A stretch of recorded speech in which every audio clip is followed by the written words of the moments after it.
Ya, itu tadi acara prosesi di gereja pemakaman dari Theodor Tina Boru Manurung, tutup usia 52 tahun di HKBP Kota Matang Siantar atau HKBP Sopo Gudang.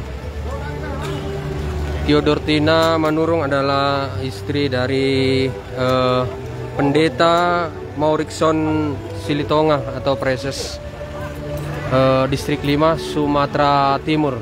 Turut berkacita. Itu tadi sudah kita lihat acara prosesi pemakaman atau ibadah gereja di gereja Kota Matang Siantar, HKBP Kota Matang Siantar, di Jalan Gereja Matang Siantar. Dari Jalan Gereja Matang Siantar, Tagor Sitohang melaporkan.